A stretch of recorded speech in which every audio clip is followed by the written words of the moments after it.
بعد فاعوذ باللہ من الشیطان الرجیم بسم اللہ الرحمن الرحیم رب اشرح لی صدری ویسر لی امری واحلل عقدۃ من لسانی یفقہوا قولی۔ اللہ رب العزت کے پاک نام سے سورہ نساء کا آغاز کرتے ہیں، اور یہ پارے کا 12واں رکوع ہے، چوتھے پارے کا۔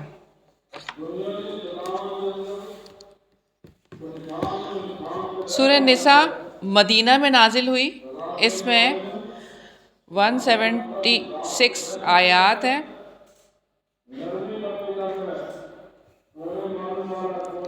نزول ترتیب کے اعتبار سے 92 نمبر پر، اور قرآن کریم میں یہ چوتھے نمبر پر ہے سورت۔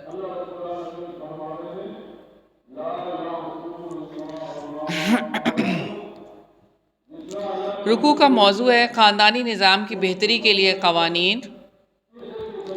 اس رکوع کے مین پوائنٹس ہیں: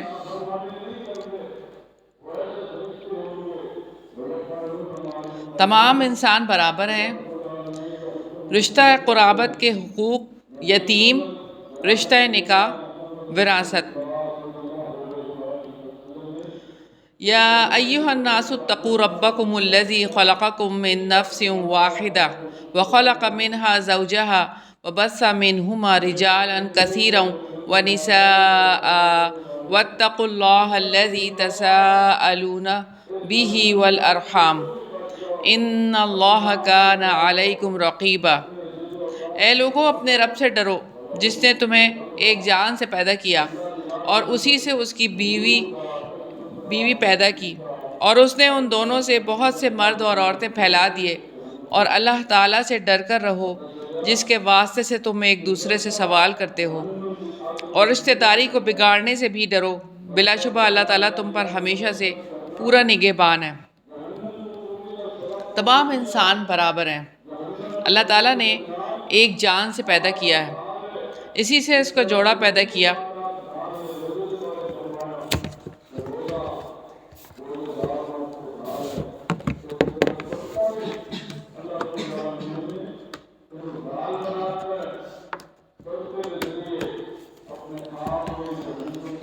ان دونوں سے بہت سے مرد اور عورتیں پھیلا دیے۔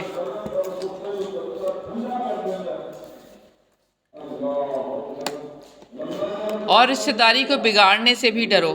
نبی کریم صلی اللہ علیہ وسلم نے فرمایا، اپنے رشتہ داروں سے تعلق جوڑو۔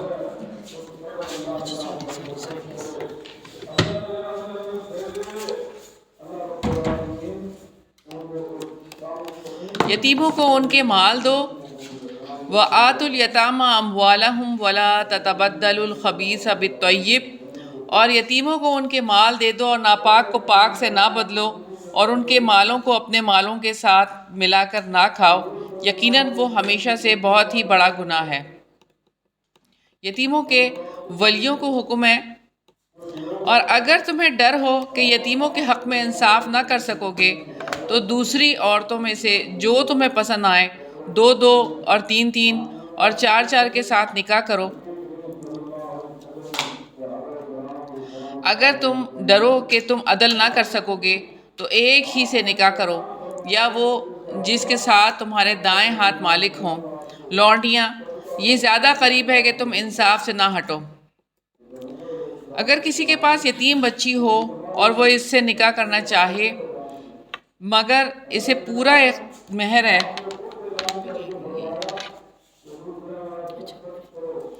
پورا مہر نہ دے، تو ایسی صورت میں اس سے نکاح کرنے کو منع کر دیا گیا ہے، اور یہ حکم دیا گیا ہے کہ اپنی پسند کی دوسری عورت سے نکاح کر لو۔ تو رشتہ نکاح، ایک سے زائد 4 عورتوں سے نکاح ہو سکتا ہے۔ ایک سے زائد عورتیں رکھنے کی صورت میں عدل کرنے کا حکم ہے۔ عورتوں کو ان کے مہر خوش دلی سے دیا کرو۔ 2 3 اور 4 کے ساتھ نکاح کرو۔ اس آیت کریمہ سے ثابت ہوتا ہے کہ مومن نکاح میں 4 عورتوں سے زیادہ کو جمع نہیں کر سکتا۔ نبی کریم صلی اللہ علیہ وسلم کے علاوہ کسی کو بھی ایک وقت میں 4 سے زیادہ عورتوں کو جمع کرنا جائز نہیں ہے، کیونکہ دور جاہلیت میں بہت زیادہ نکاح کیا کرتے تھے، جس کی وجہ سے اللہ تعالیٰ نے یہ حد نافذ کر دی۔ نکاح کس بنیاد پر کیا جائے؟ نکاح کے لیے بہترین صفت دین ہے، جیسے کہ نبی پاک صلی اللہ علیہ وسلم نے فرمایا عورت سے 4 صفات کی بنا پر نکاح کیا جاتا ہے: اس کے مال، اس کے حسن و جمال، اس کے حسب اور نسب، اور اس کے دین کی وجہ سے تیرے ہاتھ خاک آلود ہوں، تم دیندار عورت سے نکاح کرنے کی کوشش کرو۔ مہر خوشدلی سے ادا کیا کرو۔ وَآتُوا النِّسَاءَ صَدُقَاتِهِنَّ نِحْلَةً، اور عورتوں کو ان کے مہر خوشدلی سے ادا کر دیا کرو۔ پھر اگر وہ اس میں سے کوئی چیز تمہارے لیے چھوڑنے پر دل سے خوش ہو جائیں تو تم اس کو کھاؤ، مزیدار خوشگوار ہے۔ سیدنا عبداللہ بن عباس رضی اللہ عنہما بیان کرتے ہیں کہ جب سیدنا علی نے سیدہ فاطمہ رضی اللہ عنہما سے شادی کی تو رسول اللہ صلی اللہ علیہ وسلم نے انہیں فرمایا اسے کچھ دو، تو انہوں نے کہا میرے پاس کچھ نہیں ہے۔ اس پر آپ صلی اللہ علیہ وسلم نے فرمایا تیری حتمی زرہ کہاں ہے؟ اور نہ سمجھو کو اپنے مال نہ دو، اور نہ سمجھو کو اپنے وہ مال نہ دو جسے اللہ تعالیٰ نے تمہارے لیے قائم رہنے کا ذریعہ بنایا ہے، اور تم انہیں اس میں سے کھلاؤ اور پہناؤ اور ان سے بھلی بات کہو۔ یتیموں کی عقلی اور مالی تدابیر کو دیکھ کر مال ان کے حوالے کریں، اور یتیموں کو جانچتے رہو یہاں تک کہ وہ نکاح کی عمر کو پہنچ جائیں۔ اگر تم ان میں سمجھ بوجھ محسوس کرو تو ان کے مال ان کے حوالے کر دو، اور اس ڈر سے کہ وہ بڑے ہو جائیں گے ان کا مال فضول خرچی سے جلدی کرتے ہوئے نہ کھاؤ۔ اور جو مالدار ہے تو لازم ہے کہ وہ بچے، اور جو محتاج ہے تو لازم ہے کہ وہ معروف طریقے سے کھائے۔ چنانچہ جب تم ان کا مال ان کے حوالے کرنے لگو تو ان پر گواہ بناؤ، اور اللہ تعالیٰ ہی حساب لینے والا کافی ہے۔ سیدنا عبداللہ بن عمر رضی اللہ عنہ بیان کرتے ہیں کہ ایک شخص نے رسول اللہ صلی اللہ علیہ وسلم کی خدمت میں گزارش کی کہ میرے پاس مال نہیں ہے، البتہ میرے پاس ایک یتیم کا مال ہے۔ آپ صلی اللہ علیہ وسلم نے فرمایا تم زیر پرورش یتیم کے مال سے کھا سکتے ہو بشرطے کہ اسراف اور تبذیر نہ ہو، اور نہ تم مال کو جمع کرو اور نہ اس کے مال کے بجائے اپنے مال کو بچاؤ۔ حسین راوی کو شک ہے کہ یا آپ صلی اللہ علیہ وسلم نے یہ فرمایا اپنا مال بچا کر رکھتے ہوئے اس کا مال خرچ مت کرو۔ یتیم کی کفالت کرنے والے کے لیے خوشخبری۔ سیدنا سہل بن سعد رضی اللہ عنہ سے روایت ہے رسول اللہ صلی اللہ علیہ وسلم نے فرمایا میں اور یتیم کی کفالت کرنے والا جنت میں یوں ہوں گے، اور آپ صلی اللہ علیہ وسلم نے اپنی شہادت کی انگلی اور درمیانی انگلی کو باہم ملا دیا، یعنی اتنے نزدیک ہوں گے، کوئی بھی دوری نہیں ہوگی۔ تقسیم وراثت کے اصول ہیں للرجال نصیب مما ترک الوالدان والاقربون، مردوں کے لیے ایک حصہ ہے جو والدین اور قریبی رشتہ دار ترکے میں چھوڑ جائیں، اور عورتوں کے لیے بھی اس میں سے ایک حصہ ہے جو والدین اور قریبی رشتہ دار ترکے میں چھوڑ جائیں، اس میں سے جو تھوڑا یا زیادہ ہو مقرر کیا ہوا حصہ ہے۔ وراثت کی بات ہے، مرد اور عورتیں حصے دار ہیں، تقسیم کے موقع پر یتیم اور مسکین کو بھی دے دیں۔ اسلامی معاشرے کے اجتماعی امور میں مرد کے فرائض ہیں، اور وہ کیا ہیں جن کی بنیاد پر مرد کو عورت کے مقابلے میں وراثت میں 2 گنا حصہ دیا گیا ہے۔ مرد کی ذمہ داریاں ہیں، مرد پر معاشی ذمہ داریوں کا بوجھ ہے، جبکہ عورت پر اسلام معاشی ذمہ داریوں کا بوجھ نہیں ڈالتا۔ مرد عورت کے ساتھ نکاح کرتا ہے تو مہر ادا کرتا ہے، عورت مہر وصول کرتی ہے، دیتی کچھ بھی نہیں ہے۔ مرد عورت کو نان و نفقہ دیتا ہے، عورت اپنا خرچ مرد سے وصول کرتی ہے، مرد کو دینے کی پابند نہیں ہے۔ مرد عورت کے ساتھ اولاد کو بھی نان و نفقہ دینے کا پابند ہے۔ اولاد کی معاشی ضروریات کے لیے اسلام نے عورت کو پابند نہیں کیا۔ مرد باپ کے بعد ماں بہنوں کی ذمہ داری اٹھاتا ہے۔ ان کا نان و نفقہ، تعلیم، شادی اور دیگر خاندانی ذمہ داریاں مرد کی ذمہ داری ہے۔ باپ کی جانے کے بعد عورت کو اپنی ماں اور بہنوں کی کوئی ذمہ داری نہیں اٹھانی پڑتی، یعنی اسلام میں تو یہ ایسا کچھ بھی نہیں ہے۔ تو لہٰذا اس روح سے جو تقسیم ہوئی ہے اللہ کے نزدیک وہ بالکل حق پر مبنی ہے۔ اور جب تقسیم کے وقت قرابت دار اور یتیم اور محتاج آ جائیں تو انہیں بھی اس مال میں سے کچھ دو اور ان سے بھلی بات کرو۔ اور لازم ہے کہ ڈریں وہ لوگ جو اگر اپنے پیچھے کمزور اولاد چھوڑ جاتے اور ان کے بارے میں وہ ڈرتے، چنانچہ ان پر لازم ہے کہ وہ اللہ تعالیٰ سے ڈر جائیں اور سیدھی بات ہی کہیں۔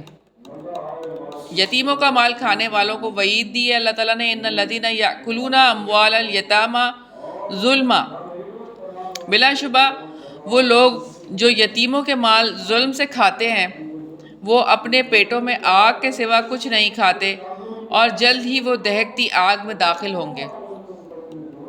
یتیم، جو لوگ ظلم کے ساتھ یتیم کا مال کھاتے ہیں وہ اپنا پیٹ آگ سے بھرتے ہیں۔ یتیم کے مال ان کے حوالے کر دو بلوغت اور سمجھداری کے بعد۔ ناپاک مال کو پاک مال سے نہ بدلو۔ ان کے مالوں کو اپنے مالوں کے ساتھ ملا کر نہ کھایا کرو۔ یتیموں کے ساتھ بے انصافی سے ڈرو۔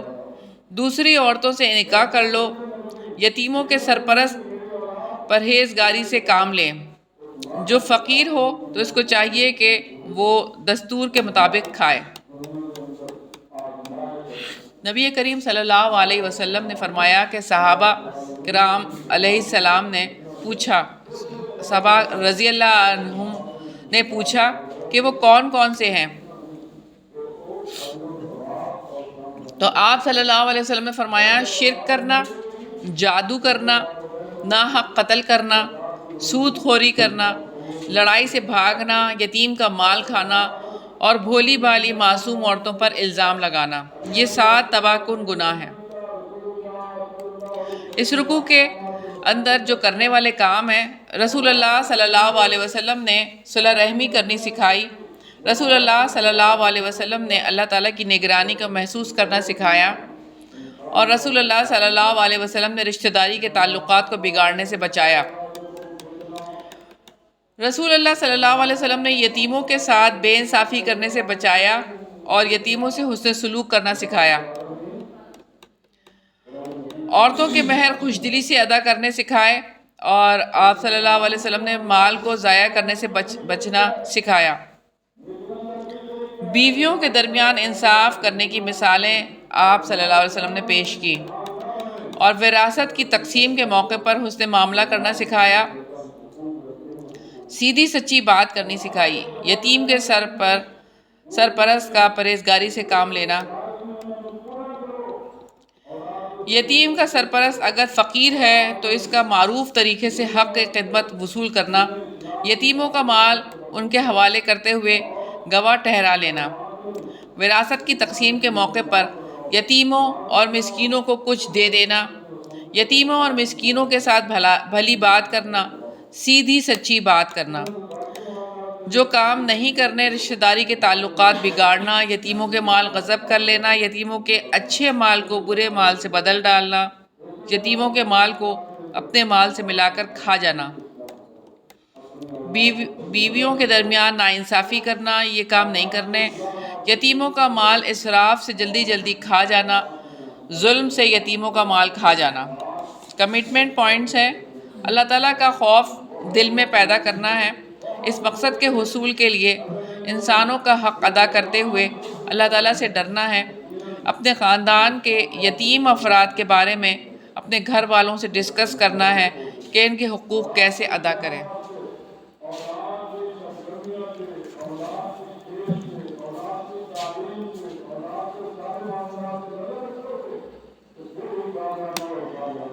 رکوع نمبر 13 ہے میراث کے احکامات۔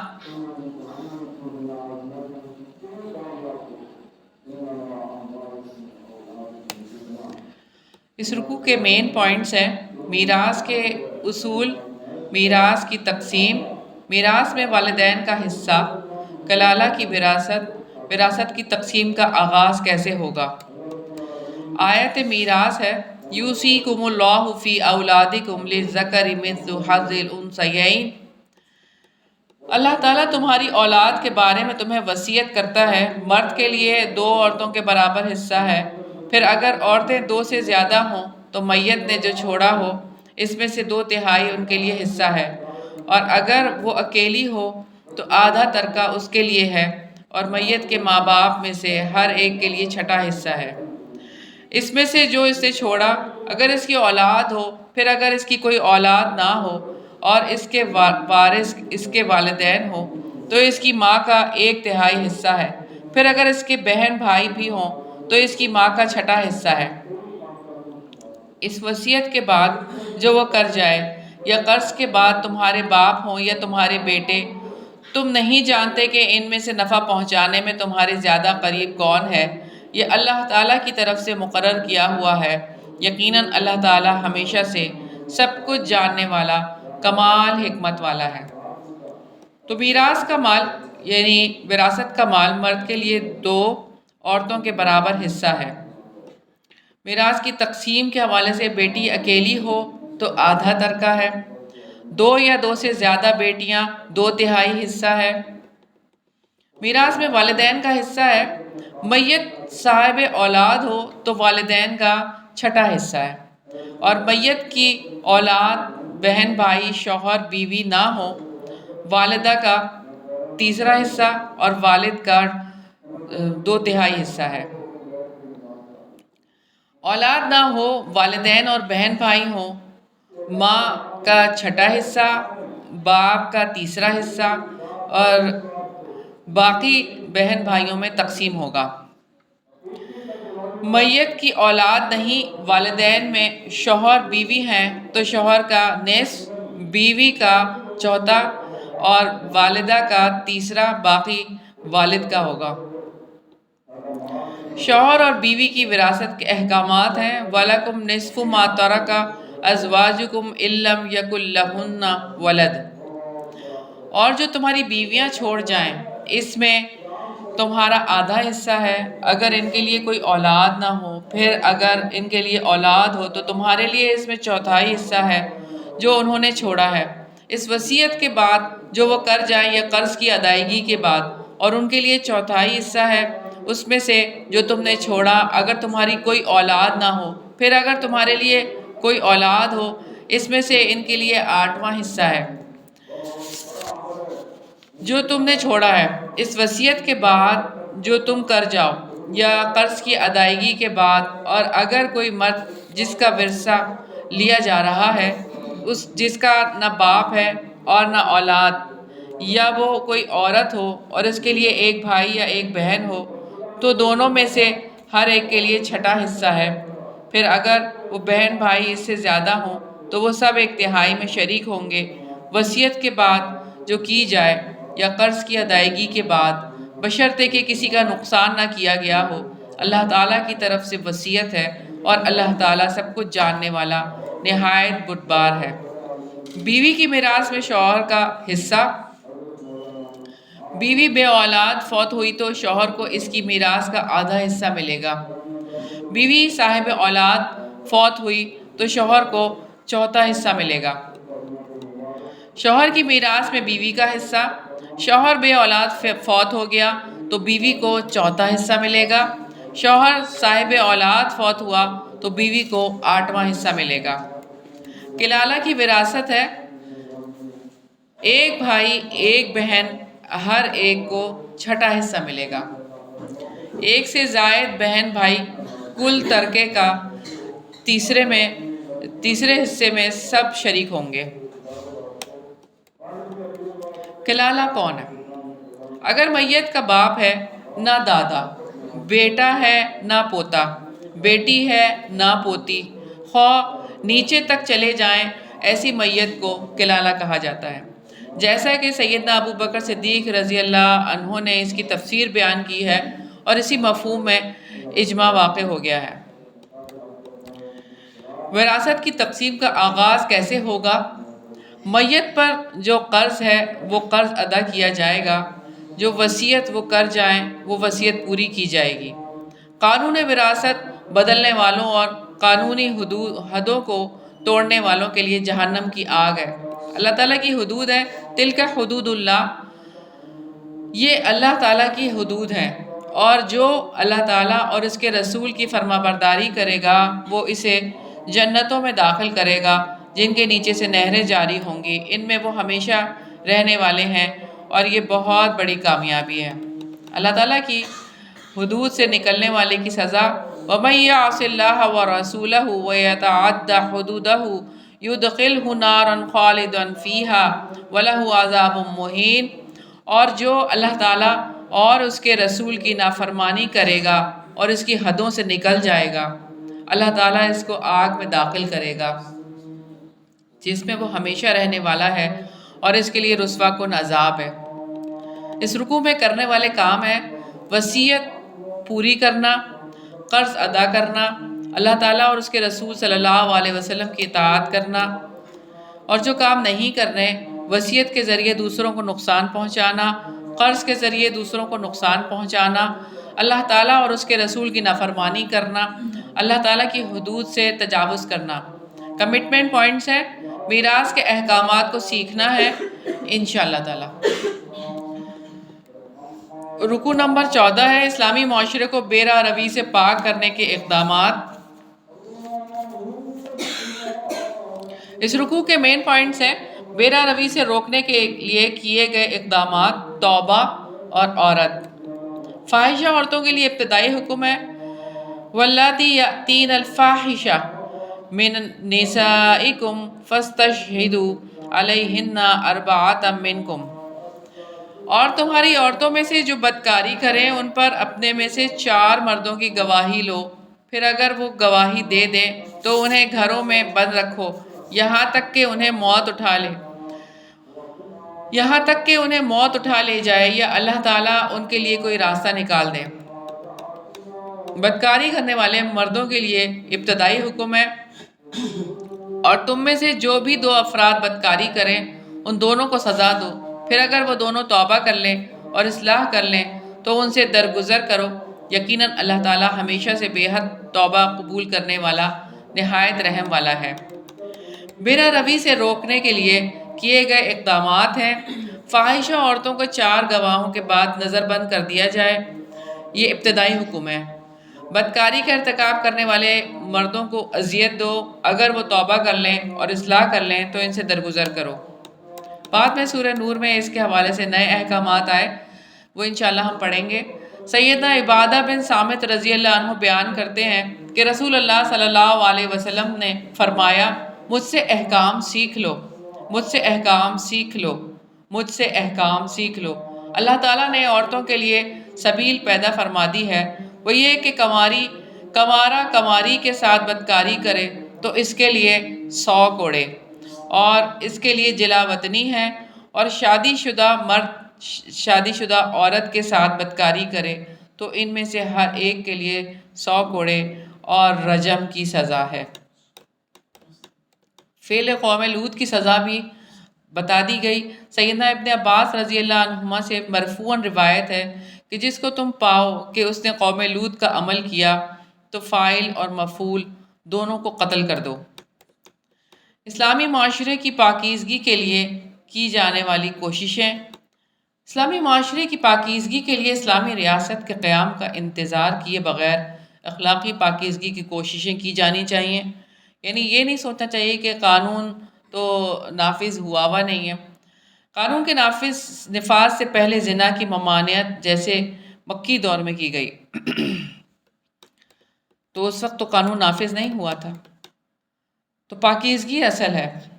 اسلامی معاشرے کی پاکیزگی کے لیے یا کوششیں ہیں، زنا کے قریب نہیں جانا چاہیے، وَلَا تَقْرَبُوا الزِّنَا إِنَّهُ كَانَ فَاحِشَةً وَسَاءَ سَبِيلًا۔ اللہ تعالیٰ نے بنی اسرائیل میں یہ بات فرمائی، اور زنا کے قریب بھی نہ جاؤ، یقیناً وہ ہمیشہ سے بڑی بے حیائی ہے اور برا راستہ ہے۔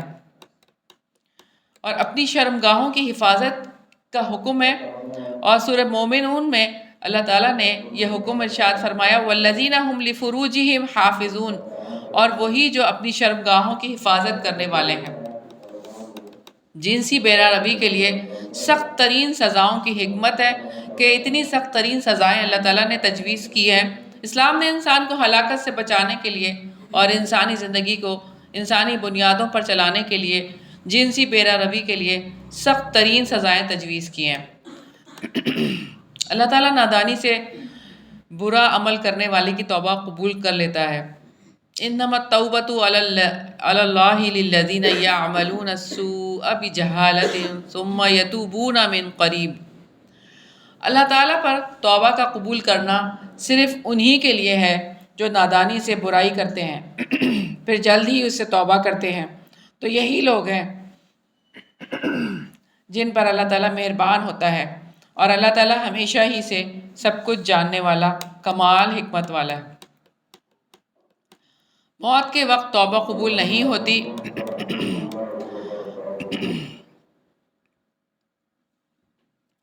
اور توبہ ایسے لوگوں کے لیے نہیں ہے جو برے کام کرتے ہیں، حتیٰ کہ جب ان میں سے کسی کے پاس موت آ جاتی ہے وہ کہتا ہے کہ بلا شبہ اب میں نے توبہ کی، اور نہ ہی ان کی توبہ ہے جو اس حال میں مرتے ہیں کہ وہ کافر ہیں۔ یہی لوگ ہیں جن کے لیے ہم نے بہت دردناک عذاب تیار کر رکھا ہے۔ توبہ ان کے لیے ہے جو نادانی سے کوئی برا کام کر گزرے، گناہ کے بعد جلدی سے توبہ کر لیں۔ ایسے لوگوں کے لیے نہیں جو برے کام کرتے چلے جائیں۔ موت کے وقت توبہ نہیں ہے، یعنی جب بالکل موت کا وقت آ جائے اس وقت توبہ نہیں ہے۔ جیسے کہ ہمیں حدیث سے پتہ چلتا ہے، رسول اللہ صلی اللہ علیہ وسلم نے فرمایا اللہ تعالیٰ بندے کی توبہ حلق میں آخری سانس اٹکنے سے پہلے تک قبول کرتا ہے۔ بہترین خطا کار سیدنا انس رضی اللہ عنہ سے روایت ہے، رسول اللہ صلی اللہ علیہ وسلم نے فرمایا سارے بنی آدم خطا کار ہیں اور بہترین خطا کار توبہ کرنے والے ہیں۔ سچی توبہ، گناہ پر ندامت کے بعد گناہ سے نکل آئیں، نیک کام کا عزم کیا جائے، گناہوں کا کفارہ ادا کیا جائے۔ عورتوں سے حسن معاشرت کا حکم ہے اگلی آیت میں، یا ایھا الذین آمنوا لا یحل لکم ان ترثوا النساء کرہا۔ اے لوگو جو ایمان لائے ہو، تمہارے لیے حلال نہیں ہے کہ تم زبردستی عورتوں کے وارث بن جاؤ، اور نہ ہی تم انہیں روکو کہ جو تم نے انہیں دیا ہے اس کا کچھ حصہ ان سے وصول کرو، مگر یہ کہ وہ کھلی بے حیائی کریں اور ان کے ساتھ اچھے انداز میں زندگی گزارو۔ پھر اگر تم انہیں ناپسند کرتے ہو تو ہو سکتا ہے کہ تم جس کو ناپسند کرو، اور اللہ تعالیٰ نے اس میں بہت زیادہ بہتری رکھ دی ہے۔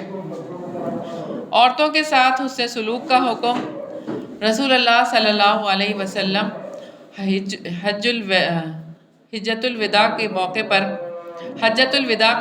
پر فرمایا، تم لوگ عورتوں کے حقوق ادا کرنے میں اللہ تعالیٰ سے ڈرو، کیونکہ اللہ تعالیٰ کی امانت کے ساتھ انہیں حاصل کیا ہے، اور تم نے اللہ تعالیٰ کے حکم سے ان کی شرمگاہ کو حلال سمجھا ہے، اور تمہارے لیے ان پر یہ حق ہے کہ وہ تمہارے بستروں پر ایسے کسی آدمی کو نہ آنے دیں کہ جن کو تم ناپسند کرتے ہو۔ عورتوں کے ساتھ حسن سلوک کا حکم ہے، اور اگر وہ اس طرح کریں تو تم انہیں مار سکتے ہو، مگر ایسی مار کہ ان کو چوٹ نہ لگے، اور ان عورتوں کا تم پر بھی حق ہے کہ تم انہیں حسب استطاعت کھانا پینا اور لباس دو۔ اپنی بیویوں سے نفرت نہ کرو۔ حافظ ابن کثیر رحمۃ اللہ علیہ نے لکھا ہے کہ ایسی حرکت کرنے والا اسلام سے مرتد مانا جائے گا، اس لیے اسے قتل کر دیا جائے گا اور اس کا مال بیت المال میں جمع کر دیا جائے گا۔ بیوی بدلنا چاہیں تو اس کے مہر میں سے کچھ بھی واپس نہ لیں، اور اگر تم ایک بیوی کی جگہ دوسری بیوی بدلنے کا ارادہ کر لو اور تم نے ان میں سے ایک کو خزانہ دے دیا ہو تو بھی اس میں سے تم کچھ واپس نہ لو، کیا تم اسے بہتان لگا کر اور کھلا گناہ کر کے واپس لوگے؟ تم ان سے مہر کیسے واپس لے سکتے ہو؟ وَكَيْفَ تَأْخُذُونَهُ وَقَدْ أَفْضَىٰ بَعْضُكُمْ اور تم میں سے تم وہ کیسے لے سکتے ہو حالانکہ تم ایک دوسرے سے صحبت کر چکے ہو اور وہ تم سے مضبوط عہد بھی لے چکی ہیں۔ اور جن عورتوں سے تمہارے باپ نکاح کر چکے ہوں ان سے نکاح نہ کرو مگر جو پہلے ہو چکا، یقیناً وہ ہمیشہ سے بے حیائی اور سخت ناراضگی کی بات ہے اور بہت ہی برا راستہ ہے۔ وساء سبیلا، اور بہت ہی برا راستہ ہے۔ حافظ ابن کثیر رحمۃ اللہ علیہ نے لکھا ہے، ایسی حرکت کرنے والا اسلام سے مرتد مانا جائے گا، اس لیے اسے قتل کر دیا جائے گا اور اس کا مال بیت المال میں جمع کر دیا جائے گا۔ عورت کے بارے میں احکامات ہیں، زبردستی وارث نہ بن جاؤ، ان کے مہر کا کچھ حصہ اڑانے کی کوشش نہ کرنا، اچھے طریقے سے زندگی گزارو، اگر ناپسند ہو تو ہو سکتا ہے ان کے اندر تمہارے لیے بہت زیادہ بہتری ہو۔ اگر ایک عورت کی جگہ دوسری عورت لانا چاہو تو پہلی عورت سے مہر یا مال میں سے کچھ نہ لینا۔ جن عورتوں سے تمہارے باپ نکاح کر چکے ہیں ان سے نکاح نہ کرو۔ اس رکوع میں کرنے والے کام ہیں توبہ کرنا، اصلاح کرنا، توبہ میں جلدی کرنا، اور جو کام نہیں کرنے بدکاری کرنا، برے کام کرتے چلے جانا، مرتے دم تک کافر رہنا، موت کے وقت توبہ کرنا، زبردستی عورتوں کا وارث بن بیٹھنا، یہ کام نہیں کرنا ہے، اور عورتوں کے ساتھ بھلے طریقے سے زندگی نہیں بسر کرنا، بہتان لگانا، صریح ظلم کر کے عورتوں سے مال واپس لینا، بے حیائی کرنا۔ کمٹمنٹ پوائنٹ ہے، بے حیائی کے ہر طریقے سے بچنا ہے انشاءاللہ تعالی۔ آخری آیات ہے پارے کی، حرام رشتے۔ ان آیات کے مین پوائنٹس ہیں قرابت، مصارحت اور رضاعت۔ حرام رشتے تم پر حرام کی گئی ہیں تمہاری مائیں اور تمہاری بیٹیاں اور تمہاری بہنیں اور تمہاری پھوپھیاں اور تمہاری خالائیں اور بھائی کی بیٹیاں اور بہن کی بیٹیاں اور تمہاری وہ مائیں جنہوں نے تمہیں دودھ پلایا، اور رضاعت میں تمہاری بہنیں اور تمہاری بیویوں کی مائیں اور تمہاری گود میں پرورش پانے والی وہ لڑکیاں جو تمہاری ان بیویوں سے ہوں جن سے تم نے صحبت کی ہے، پھر اگر تم نے ان سے صحبت نہیں کی تو تم پر کوئی گناہ نہیں، اور تمہارے ان بیٹوں کی بیویاں جو تمہاری سلب سے ہیں، اور یہ کہ تم اکٹھا کر دو بہنوں کو مگر جو پہلے ہو چکا، یقیناً اللہ تعالیٰ بے حد بخشنے والا نہایت رحم والا ہے۔ قرابت کی وجہ سے حرام ہونے والے رشتے کسی شخص کے اصول کس قدر نیچے چلے جائیں، ماں، دادیاں یعنی اور نانیاں وغیرہ، یہ حرام رشتے ہیں۔ کسی شخص کے فروع جس قدر نیچے چلے جائیں، جیسے بیٹیاں، بیٹیوں کی اولاد، نانا دادا کی براہ راست اولاد، پھوپھیاں، خالائیں، ماں باپ کی پھوپھیاں اور خالائیں، ماں باپ کے فروع جس قدر نیچے چلے جائیں، بہن، بھانجی، بھتیجی اور ان کی اولادیں، یہ سب حرام رشتے ہیں۔ قرابت کی وجہ سے حرمت والے رشتے 7 ہیں: مائیں، بہنیں، بیٹیاں، پھوپھیاں، خالائیں، بھتیجیاں، بھانجیاں۔ مصارحت یعنی سسرالی تعلق کی وجہ سے حرام ہونے والے رشتے، بیوی کے اصول یہ جہاں تک اوپر چلے جائیں، بیوی کی ماں، دادی، نانی، ہر حرمت نکاح سے قائم ہو جاتی ہے، چاہے رخصتی ہو یا نہ ہو۔ بیوی کی فروعات جس قدر بھی نیچے چلتی چلے جائیں، بیوی کی لڑکی اور اس کی لڑکی کی اولاد، لیکن یہ سب حرام ہوں گی جب رخصتی ہو چکی ہو۔ باپ، دادا، نانا کی بیویاں جس قدر اوپر چلتے جائیں، باپ کی بیوی، دادا اور نانا کی بیوی، بیٹوں کی بیویاں، پوتوں کی بیویاں جتنا نیچے چلتے چلے جائیں، بیٹے کی بیوی بھی سے، بیوی کی بہن، یہ تحریم وقتی ہے، یعنی جب تک بیوی نکاح میں ہے اس وقت تک بہن بھی جو ہے وہ حرام ہے۔ رضاعت کی وجہ سے وہ تمام عورتیں حرام ہو جاتی ہیں جو نسب اور سسرال کی وجہ سے حرام ہوں۔ رضائی پھوپھی خالہ، رضائی بہن اس کی بیٹیاں، رضائی بیٹی اس کی بیٹیاں، دودھ پلانے والی ماں اس کی ماں، دادی نانی، بیوی کی رضائی بیٹی، پوتیاں نواسیاں، بیوی کی رضائی بہن، بیوی کی رضائی پھوپھی خالہ، رضائی بیٹے کی بیوی۔ سیدنا ابو ہریرہ رضی اللہ عنہ بیان کرتے ہیں کہ رسول اللہ صلی اللہ علیہ وسلم نے فرمایا پھوپھی اور بھتیجی اور خالہ اور بھانجی کو ایک نکاح میں جمع نہ کیا جائے۔ تو یہاں حدیث کی روح سے ہمیں کچھ اور باتیں بھی پتہ چل گئیں کہ خالہ بھانجی اور پھوپھی بھتیجی کو ایک ساتھ ایک وقت میں نکاح میں نہیں لیا جا سکتا، جیسے دو بہنوں کو ایک ساتھ نہیں لیا جا سکتا۔ رشتوں کی حرمت کا خیال رکھنا، یہ کام کرنے والے ہیں اس رکوع میں اللہ تعالیٰ کے قانون کی پابندی کرنا، اور جو کام نہیں کرنے، رشتوں کی حرمت کا خیال نہیں کرنا، اللہ تعالیٰ کے قانون کی پابندی نہ کرنا۔ کمٹمنٹ پوائنٹس ہیں، اللہ تعالیٰ کے حلال اور حرام پر اپنے دل کو مطمئن کرنا ہے انشاءاللہ تعالیٰ۔ اللہ تعالیٰ کے پاک نام سے یہ پارہ مکمل ہوا۔ اللہ تعالیٰ سے دعا ہے کہ اللہ تعالیٰ ہمیں اس کا سچا فہم عطا فرمائے اور اس پر عمل کرنے والا